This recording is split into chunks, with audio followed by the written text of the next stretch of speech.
Welcome back to the Bluechip Breakdown, Vols fans. I'm your host, Bull. It's day 2 of our position battles to look out for in spring practice and really in all of the offseason that is remaining. We're moving on to offense, okay? And we're going to start off with the offensive line.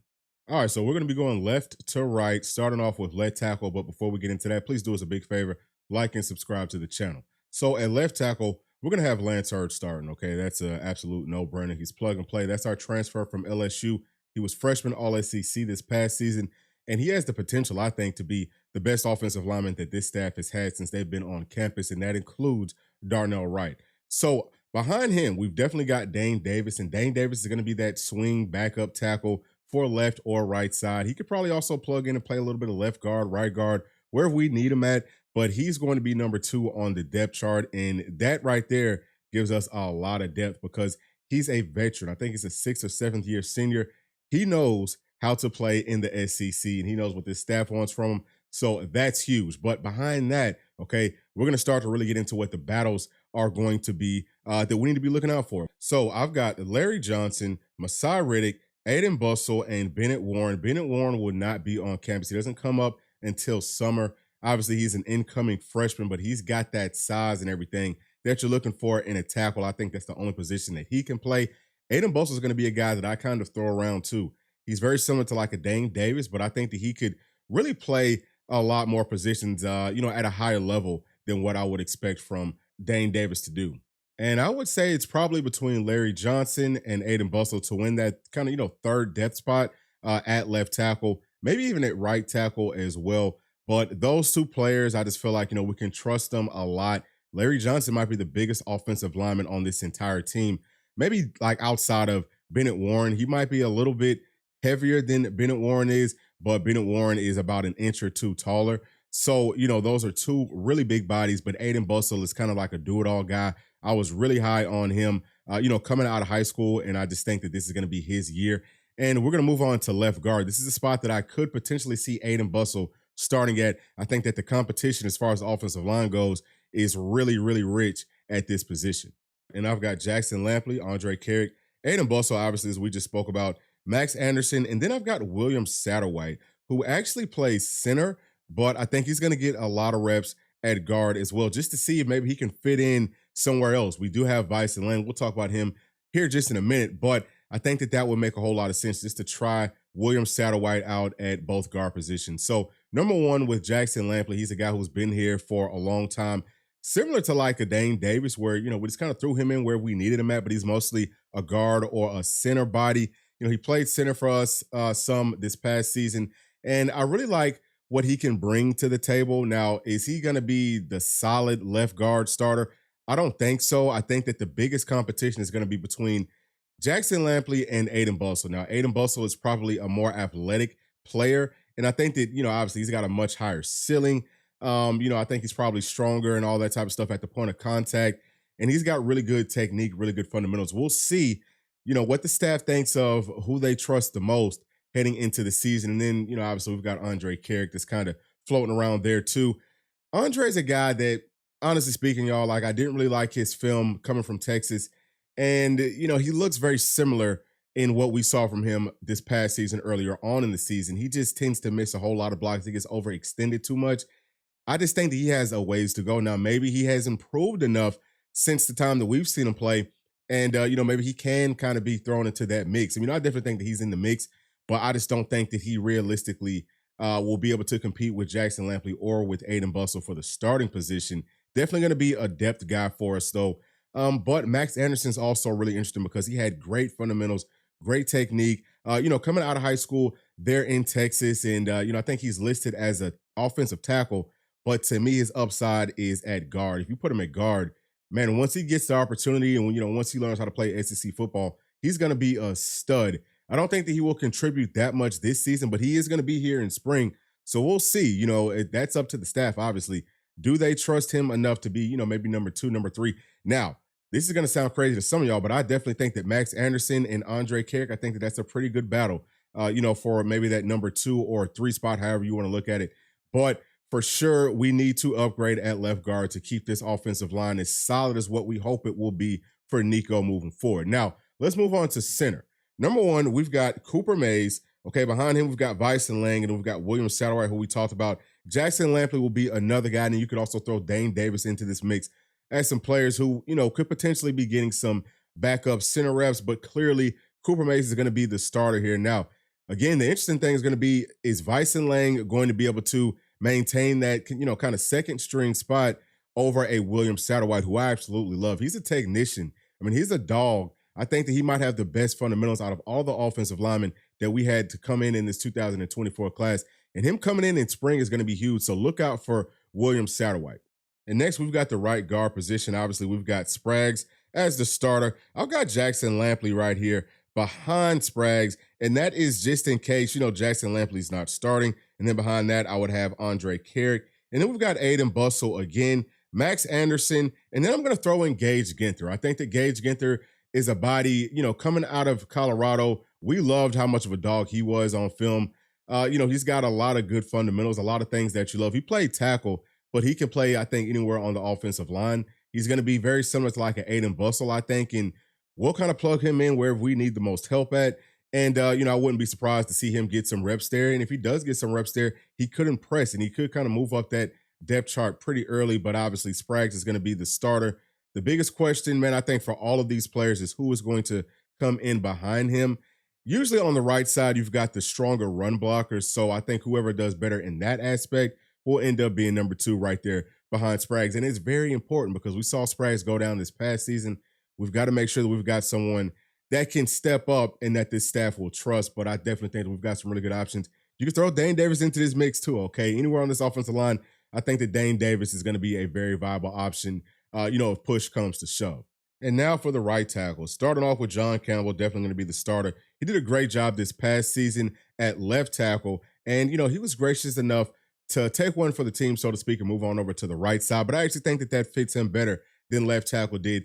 We all, have memories of him driving the player almost into the locker room this past season. He did that a couple of times. He's really good at run blocking, and that's what right tackles, again, primarily do. On the right side of your line is usually the better run blockers. So I definitely expect for him to have a really big season and to make a lot of money going into his send-off season to the NFL. So I'm proud of him already, and I'm happy for him already. So thank you a lot, John Campbell. Next, guys, we've talked about is Dane Davis. And behind him, we've got Shamarad Umarov, who, he played some this past season, but not enough, in my opinion. Now, I think that he's got a prototype tackle body. That's why I've got him at right tackle, but he could also play left, okay? He could play either one of them, but I definitely think that he's going to be worked a little bit more at the right side because, he does a good job in run blocking, but honestly speaking, I think he might be a little bit better in pass protection.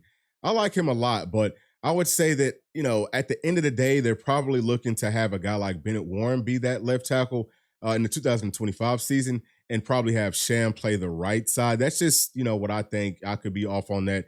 Who knows? We'll see once all the players get up on campus, but I really like Sham. I like his technique. I like his fundamentals, and he has the most experience from that 2023 class as far as actually getting some live game reps. So he could end up being number 2, right there behind John Campbell. We all know that Dane Davis is going to be the swing guy. He's kind of like the, unofficial number 2 guy at both tackle spots. But I think that Shamrad Umarov is very, very close as far as what he can produce out on the field. All right. And we are also going to throw in Gage Ginther, Bennett Warren, and Aiden Bustle to this mix of potential right tackle, prospects, candidates, however you want to look at that. But it's going to be a lot of competition, okay? Obviously, you can see that I've got several offensive linemen in different places, and I do think that they will kind of get moved around. The staff is going to know what their skill set, where their skill set is going to fit at the best for this offensive line. But we've got a lot of depth, guys. This is a lot better than what it was this past season. There's several players that, are kind of going to be coming into their own, so to speak. We've got some fresh bodies, and we're very excited to see what the freshmen are going to do coming up here in spring and most definitely in fall camp. All right, now on to the first skill position and probably the first very interesting position that we'll talk about today, and that's the running backs. Starting off with Dylan Sampson, then we've got Cam Selden, Peyton Lewis, who won't be participating very much in spring. I don't think he's going to be doing anything physical. He might kind of be, running around and just staying in shape, things like that. And then we've also got Deshaun Bishop and Khalifa Keith. Now, this is very interesting because Coach Sims is coming in new. Okay, we listened to him talk some yesterday about what he's looking for in a running back. The most interesting thing that I heard him say was he's looking for a running back that will put his face in there to block. We all know that Dylan Sampson has had some issues blocking. That's been my biggest gripe with him, but he's definitely a home run threat. I think that he can be that, 3 down type of a back that every single team needs. Okay, now a couple of differences between Dylan Sampson and, pretty much everyone else, especially whenever we're talking about Cam Seldon and Peyton Lewis. Dylan Sampson's only about 5'8", 5'9", maybe 185, 190 pounds. He's a much smaller back, but he, does run hard. He is shifty. He's got that short area quickness. He's got the burst. He's got the balance, and he can catch the ball well out of the backfield. But whenever you look at a guy like Cam Seldon, who's a legitimate 6'2", 225, 230 pounds, and he's actually faster than Dylan Sampson, what does Coach Sims see, as far as that battle goes? Does he say, hey, man, Dylan Sampson really has more upside? Is that how he's going to be looking at it? Or is he going to say, well, or I'm sorry, not Dylan Sampson, but Cam Seldon has more upside? Or is he going to say that Dylan Sampson has more upside? I think that that's going to be really interesting. And then I would say that Peyton Lewis would probably be number 3 once he does get healthy. And I think that he will be healthy in fall camp. So looking forward to seeing how he's going to be able to, kind of match up with these other 2 players. But he's another one. He's about Cam Seldon's size. He's going to be close to Cam Seldon's speed. He's a track guy. He's a true track guy. So 6'1", probably going to come in at about 220 pounds as a true freshman. Seems like he's a very smart kid. He understands football. So I would have him probably as my number 3 personally. And then you've got Deshaun Bishop, who played so well early on this past season. He got hurt. I don't remember if that was in summer camp or if that was in spring practice. I think it might have been in the orange and white game, but don't quote me on that. I did not anticipate for him to come in and be such a good runner between those tackles, but he runs hard. He plays with a lot of passion. He can do all the same things. He's a lot more similar to like a Dylan Sampson, but I would say he may even be a better blocker. There was some times when I did get to see him block, and I like what he did a little bit better there. The biggest thing to me is that Dylan Sampson is going to have to improve as a pass blocker for Nico going into the 2024 season. So that's what I want to see the most out of him. And then we've got Khalifa Keith, who's 6'1", 230 pounds. He's more of a short yardage back. I need to see him be able to kind of run through some tackles some more. To me, he kind of tends to get tripped up at the line of scrimmage too much, and I just need for him to do better at that. Okay, that's something that he definitely needs to be working on. So hopefully, Coach Sims can teach him a way to maybe get his feet up some more, and he can turn into a little bit more of a home run threat and not so much of a short yardage back, because even though he is kind of, slotted to be that, he doesn't necessarily run through tackles that well either. So I'm going to be very curious to see what happens with him. And then it's also going to be interesting to see, do any of these running backs want to transfer out if they feel like they won't be getting that much burn this season? And then also, how much is Coach Sims going to try to rotate these guys in? How much leeway is Coach Heupel and Coach Halsley going to give him to rotate guys in? I think it's important to at least have that 3-back rotation, but can we get 4 and 5 guys in? Can we just find a way to give them some spurts inside of these games so that they can get in and so that they can, stay happy and we can kind of keep them around? But I'll just tell y'all this: if there's any position group that, you want to hold on to everybody, but if there's any group that it's okay to lose some players at, it's running back, because they're pretty much a dime a dozen. It's not that difficult to go out and find a running back that can, just run hard, hold on to the football, and just kind of like know what to do. So those are my thoughts right there. But let's move on to the next group, which is tight ends. And this is going to be another very interesting battle, especially at the top. We've got Ethan Davis, Holden Stays. That's a transfer from Notre Dame. We've got Miles Kitselman. He's a transfer from Alabama. And then we've got Cole Harrison, who I don't think is going to be in until summer camp. We've also got Emmanuel Okoye. I'm going to be interested to see, does he continue to play tight end, or does the staff want to kind of move him around? It's going to be great to see how much he's progressed since he's been on campus. And then another one that I'll just kind of throw in here as a hypothetical is Shandavian Bradley. We heard some rumors that he's going to get worked in some at tight end.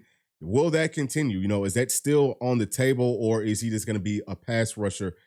I think that, maybe you might want to kind of throw him in there as a potential tight end guy. Maybe kind of get him some work on offense and defense. I don't know how that would work, but that's what I would do, if I was the staff, just in case. But at the top, okay, Ethan Davis, Holden Stays, very, very similar in how they play. I think that they're both pass-catching tight ends that can also block. I would give the blocking edge as of what we saw from this past season to Holden Stays. But Ethan Davis is a dog. Okay, he's a guy that went to Collins Hill High School here in Georgia, and I know his head coach very well. He is a dog, and he's going to be able to do a lot of things that we haven't seen from the tight end position at Tennessee in a long time. So, as far as a receiving threat, I would definitely give the edge to Ethan Davis. I think that he is an NFL caliber player. I think the Holden Stays will be as well. But how does the staff see this whole thing? Who's going to be starting whenever it comes, to spring camp? Who's going to be on the team with Nico in the orange and white game? I just really want to see who wins this battle. But I think that at the end of the day, it's probably going to be Ethan Davis because he's been here, and you definitely don't want to lose him at all. You don't want to lose Holden Stays either, but I think the Holden Stays is probably, more of a guy that will stick around. Now, can we also see some more, maybe two tight end sets? It's something that we'll talk about a little bit more as we get into the season, but I think that we could. I think that we could see a lot more formations that will utilize both of these guys because, again, if you can block and if you can go out for passes, it just opens up so many things for your offense, and you can get very, very creative. So I'm looking forward to having these two tight ends. But behind them, we've got Miles Kitselman, who is definitely much more of a blocking threat. He can go out for passes. Okay, he's got good hands. He's going to be more of a, kind of like spot up, like box out tight end. And, I definitely think that he would be the guy, that third guy that kind of comes in off of the bench. But just like we said, can we get some two tight end sets? Or can we get some three tight end sets? I think that we will, just because, again, man, it could be a matchup nightmare, especially down in that red zone. But behind that, okay, Cole Harrison, he's not going to be up until summer camp. I don't expect for him to be any type of a threat at all to play this upcoming season. He's going to have to gain a lot of weight and just kind of get a lot stronger before he can play SEC ball. But once he does get his chance, he's going to be very special. He's another more of a receiving tight end. I mean, he runs beautiful routes. I love his hands. I can tell that he's very well coached. So I really wouldn't be too surprised if maybe by like bowl season or something like that, if he could be a guy that is actually going to be ready for us, to come in and, give us some decent reps. But I think that at the end of the day, somebody like Luke Schaus will end up being kind of like that third or fourth tight end that comes off of the bench if we need them to, just because he's, been in the system and, because his body is already SEC ready. And, we just want to have someone out there that we can trust for the most part. Our tight ends do a whole lot of blocking, so that's going to be a key component to, what the starting rotation does end up looking like for our Volunteers. All right, now we've got our wide receiver one, which is where Bru McCoy plays. So obviously, Bru McCoy will be the starter right here. I've got Chaz Nimrod right behind him. And then I've also got Nathan Leacock. Now, I think that this is going to be interesting to see who can kind of win that battle between Nathan Leacock and Chaz Nimrod. And then I've got Mike Matthews as a potential guy because he can play here. Now, this position is more of the, blocking, strong, physical wide receiver. You're going to make those tough over the middle types of catches. And I feel like any of these wide receivers can do that. Now, we did hear, last season that Nathan Leacock was having some problems holding on to the football, a whole lot of drops. I hope that he has gotten better at that because we need for him to stick around. He's going to be the closest thing to a Bru McCoy once Bru McCoy leaves after this season that we have right now on this roster. And if he can bring it all together, he's going to be a phenomenal, phenomenal football player because I think that Nathan Leacock can be a faster version of Bru McCoy. Maybe not too much this season, but in the following season, again, once Bru ends up leaving. So on to the next position, and that is slot. All right, and we've got Squirrel White. Dante Thornton, potentially. I don't know if he's going to be moved back to the outside because he played a lot better there, and I think he would have a better opportunity to get on the field at that position. And next, we've got Braylon Staley, who I absolutely love. He's a very fast player. He's a very tough player. He goes up and he makes those catches. He kind of puts me in the mind of maybe like a step slower, but, a lot bigger version of Squirrel White. Very, very similar just in how tough they play and how physical both of them play. So I love what he can do. I wouldn't be surprised to see him get a lot of playing time this season. And then we've also got Mike Matthews, who I think could play slot as well, but more than likely he's going to be one of the outside, wide outs. So we'll see how everything works out right there. And then I'm going to throw in Boo Carter, who we know, okay, he's playing in the secondary on defense, but I still think that his upside is the highest on offense. And we've said that so many times. He can play defense, but if you look at what he does with the ball in his hands, that's very hard to, replicate, okay? He's going to be, I would say in the top probably 2 or 3% as far as making something happen with the ball in his hands on this roster. So we've got to work him in on offense. And I definitely think that we will see him worked in on offense, over the spring. We'll kind of see how it goes. And if he does well, which we all know that he will, we'll see more of that, heading into the season in fall camp. All right, so wide receiver number 2, the first guy is Chris Brazzell. He's a beast. Okay, he's a transfer from Tulane, 6'4", 6'5", about 200 pounds, and he's very explosive. He high points footballs. He's got very long arms, almost pushing him out of like a Plexico Birds type. Okay, like that's the type of player that I think that he is. And I think that he's going to be the starter at this position this season. I think he's going to be a huge, huge target for Nico. And I think he's going to put up a lot of numbers. Now, this is going to be interesting to see who's going to win out between him and Dante Thornton. Dante Thornton, 6'5", about 220 pounds himself. And he's also very fast, but he didn't really come on too much this past season until the end when he was moved to the outside at this position. I think that he can excel here, and I don't think he's going to go down lightly. But if he does end up being number 2 coming off of the bench, does he want to try to transfer out, go to another school, and see if he can't be the starter? I don't think that he will, but I also wouldn't be surprised to see him do it. It's such a good battle, but we've got to rotate both of these guys in. I want to see us go four wide, because whenever you look at it, right, you've got guys like Brew McCoy, Dante Thornton, Chris Brazzell, and then Squirrel White with all that speed, all that size. It's going to be almost impossible to defend that many playmakers on the outside, especially with Nico, who can run, who can throw. Guys, it's just going to be it's going to be such a fun season. I'm very excited about it. But I've also got Caleb Webb, Nate Spillman, who is the brother of Edwin Spillman, and potentially Mike Matthews in this group. We'll see what Caleb Webb does this season. To me, he's kind of another guy that I would say, he's kind of on that transfer out list. But, he's going to have to step up and prove that he can win his position. I don't think anything's going to be given to guys kind of like it was this past season. We just didn't have that much competition in that room, but there's a ton in all of these wide receiver rooms this year. And, you're going to have to be on your game. So I think that, the level that we saw our wideouts playing at this past season is just going to increase so much more because the competition level is so high. But, I would definitely expect for Nate Spillman just to kind of stick around because his brother's on the team. I think that if he leaves, his brother might leave. And again, Mike Matthews is just so interesting because he's such a dynamic playmaker. We haven't talked a whole lot about him. He can block well on the outside too. He's fast. He's smooth. He's probably, going to be one of the better wide receivers on this entire roster. We'll find a place for him. You know what I'm saying? We'll find a place for him to fit in. He will play, I would say, pretty significantly coming up this season just because it's tough to keep a guy like that off the field. All right, now for the last position group, and that's quarterback. We all know that Nico is the guy. He's the starter for sure. Behind him, though, the big battle between Gaston Moore and Jake Merklinger. Now, Jake Merklinger is going to be coming in as a true freshman. He will be here over the spring, and he can make all the throws, okay, whether it's in the pocket, whether it's on the run. He can also run. He's more mobile. He's a better athlete than Gaston Moore is, but Gaston Moore knows this system well, okay? He's been here for some time, and it's going to be interesting to see what the coaching staff or who the coaching staff feels they trust the most if, God forbid, Nico ends up going down, or even if it's just kind of like mop-up duty, who's going to be the first guy to come into the game.